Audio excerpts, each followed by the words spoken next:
நாட்டின் ஜனாதிபதி சகல நாடுகளுடனும் ராஜதந்திர உறவுகளை பேண வேண்டும். மக்களுக்கு நிவாரணம் வழங்கும் திட்டத்திற்கு எதிர்க்கட்சியும் ஆதரவளிக்கும். ஆனால் தற்போதைய அரசாங்கம் கூறியதற்கும் செய்வதற்கும் இடையில் கடுமையான முரண்பாடுகள் காணப்படுகின்றன.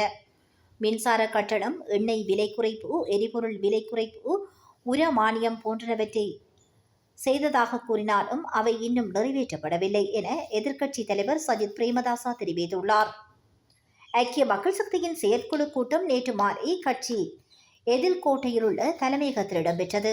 இதனைத் தொடர்ந்து கட்சி தலைமையகம் முன்பாக ஊடகங்களுக்கு கருத்து தெரிவிக்கும் போதே எதிர்க்கட்சி தலைவர் சஜித் பிரேமதாசா இவ்வாறு தெரிவித்தார்.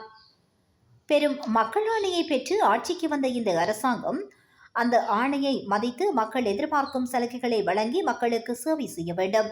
அரசாங்கம் மக்களுக்கு இந்த பணியை ஆற்றாவிட்டால் எதிர்க்கட்சி மக்களுக்காக முன்னின்று ஜனநாயக கட்டமைப்பில் குரல் எழுப்பும் என எதிர்க்கட்சி தலைவர் இங்கு தெரிவித்தார். ஐக்கிய மக்கள் சக்தியின் செயற்குழு கூடிய போது மக்கள் மீதான அரசின் அடக்குமுறைக்கு எதிராக நாம் முன்னிற்க வேண்டும் என ஆலோசிக்கப்பட்டது. அது மட்டுமன்றி எதிர்வரும் உள்ளூராட்சி மன்ற தேர்தலை எதிர்கொள்வது தொடர்பிலும் கலந்துரையாடப்பட்டது. எதிர்வரும் உள்ளூராட்சி மன்ற தேர்தலுக்கு எதிர்க்கட்சி தயார்.